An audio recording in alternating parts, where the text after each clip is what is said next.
welcome to another video. Today I want to kind of show you or give you a little tour through all of my antique books or old books in general, because I love seeing old books. And I also have a lot of old books with beautiful illustrations in them, so let's look through them. Most of the books I have purchased at flea markets, not necessarily recently. A lot of these I already own since I was like a child or a teenager. Yeah, so that's my collection so far. I have a few old German botanical books. I want to start with those. These two are from the same author. Botanical textbooks, Leitfaden der Botanik and Lehrbuch der Botanik. They are both written by Otto Schmeil, and I did look up all of the authors beforehand, and he seems to have been a little bit of a pioneer or something in the field of teaching this subject in schools. Also, his Wikipedia page mentioned that he was a Freemason, also interesting. So yeah, that's Otto, and these books are beautiful on the inside. I bought them when I was maybe 10 or 11 years old at a flea market, and the lady gave both of those books to me for 15 euros, I think. And they are so beautiful. The illustrations are gorgeous. The bigger one is from 1921, by the way, and the smaller one is from 1933. And it also says on the first page, für die oberen Klassen der Mittelschulen, which means this was a school book. And compare that to school books that we have nowadays. This is very different. What I also find very interesting is that one of them has a few things written on the first page. One saying nun erst recht, whatever that is supposed to mean. I mean, I know what it means, but why? And something that looks like initials of someone. Both of these are probably my absolute favorite books in my whole collection. They are so beautiful. Okay, moving on to something that is a little bit more new. This is a book about aquariums.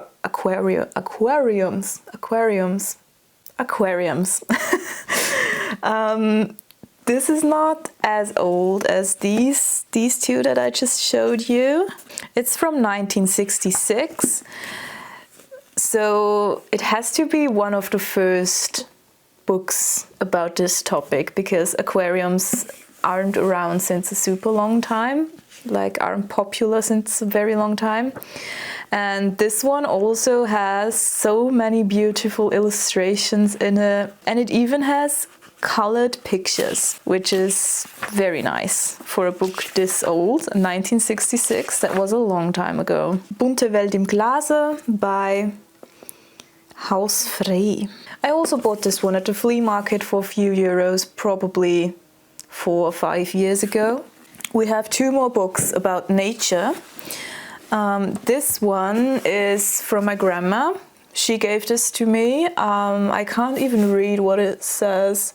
Hauskräuter something. It's very well used and it has a lot of little things inside that probably my grandma put in it to keep. There it says the title. It's Goldener Hauskräutersegen, golden blessing of herbs, something, from 1952. And it has all different kind of information about herbs in them and how to use them. And as I said, it's looking very well used, but it also has a lot of pictures in it and a lot of random snippets from newspapers. There's no date on them, but Someone has been collecting stuff in here. Okay, next is this book. This one has a special place in my heart. I also own this one since a very long time. It's Brems Tierleben, or one book out of this series. It's about birds. And when I was around 9 or 10 years old, I attempted to read this, and I read many parts of it. The special thing about it is that it's in old fracture script. So I used to be really good at reading this when I was a child. I'm not very good at it anymore. It's from the year 1928, so very old. And as all the other books, it has beautiful illustrations and pictures of birds in it. The only thing that I remember of the text in this book is the chapter about storks, for some reason. Maybe I have to read it again one day. I have to attempt it again. So these are all the books about nature. We're going to move on to some more mixed topic books. This one, beautiful, very small. It's also in old fracture script, which was very commonly used in the German-speaking countries back in the days. This one is called Halali, and it's from Natalie von Eschstruth, something like that. From the year 1922. I don't know too much about this story, but I was able to find information about Natalie online. She seems to have written a lot of stories about aristocracy and the life of these people, from originating from her own experiences. So I actually want to read this one day. I don't just want to have these books sitting around. I actually want to read them, and this is not super thick. It's, I think, 150 pages. But it's a bit harder to read because of the old script. Yeah, anyway, moving on. The next book is called Caritas by Emil Marriott. It's from the year 1919. It's an Austrian writer and seems to have written books about social problems, about religions. Now, judging by the name Emil, you could think that this was written by a man, but it's actually an alias. And this was written by a woman who was called Emily Mataya, born 1855 in Vienna, so an Austrian writer. And Emily is known to be a kind of early fighter for women's rights. Next we got Caritas Bischof, written by Amalie Dietrich. This is a partly fictional biography of the mother of this author. So the mother of Amalie Dietrich, which was called Caritas. No, the other way around. Oh, I'm mixing things up. Her mom was called Amalie, and the book is written by Caritas, which is her daughter. It's also colored here, like it's blue, not on the sides, just on the top. Again, it's in like old script. It has beautiful little details on the start of every chapter, these little branches on top here. And if you haven't guessed it yet, I also want to read this one. Next up, this one is from Casimir Edschmid, Der Liebesengel. This has a bit of water damage on the front.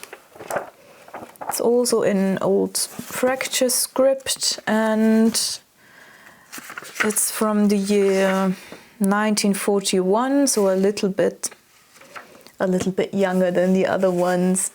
An interesting fact about this author is that some of his books were actually burned during the big Nazi book burnings of 1933.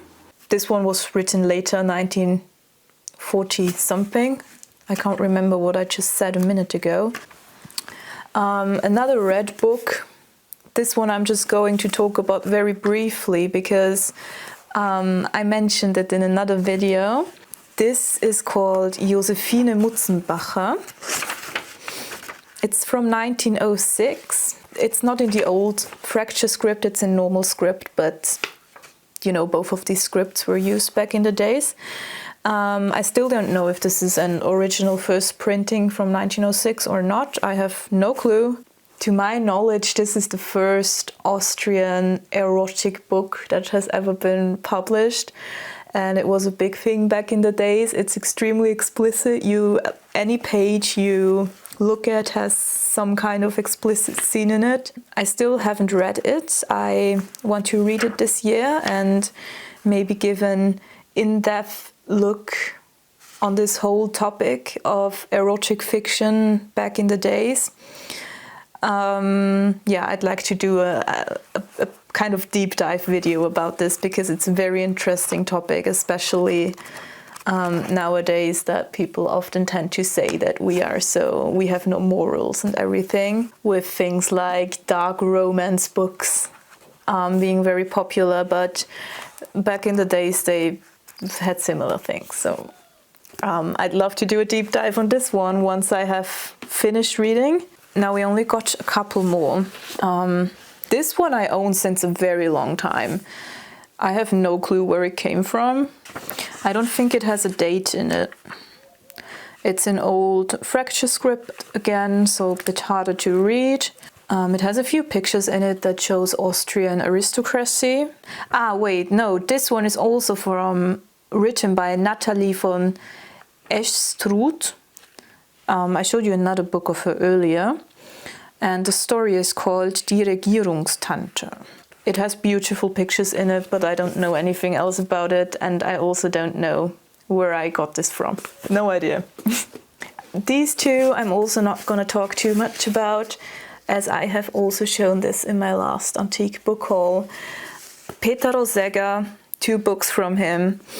This one is Das Buch von den Kleinen. This is about experiences with this author's children. And this one's called Das ewige Licht, Die Eternal Light, Erzählungen aus den Schriften eines Waldpfarrers. It's about a story about a priest, basically. It's a very, very famous author in my area where I come from. Everyone knows him, and these are some old prints of his book. There's also newer prints of his book. There's also translations to English. This one doesn't have a year, but it has a nice picture of Peter Rosegger in it. And the other one is from 1910. Okay, we're almost done. I have this one here. Thüringen, Rheinfahrt, Stuttgart. Deutsche Städte und Landschaften. This is just a book with old pictures of Germany. I don't have any more information about this book. I also don't think it has a date in it. And the only reason I bought this at a flea market 2 or 3 years ago, and I just wanted to have it for like the old pictures. Most of these places in Germany I have never seen in my life, but I just like to have these old pictures. They are nice to look at. Okay, that's the last antique book. I have 3 more that I just wanted to give a brief mention because the stories themselves are very old. The books not so much. I got these 3 editions of classics of Pride and Prejudice, of Moby Dick and Ivanhoe. And I really like how these are made. They are very, very pretty.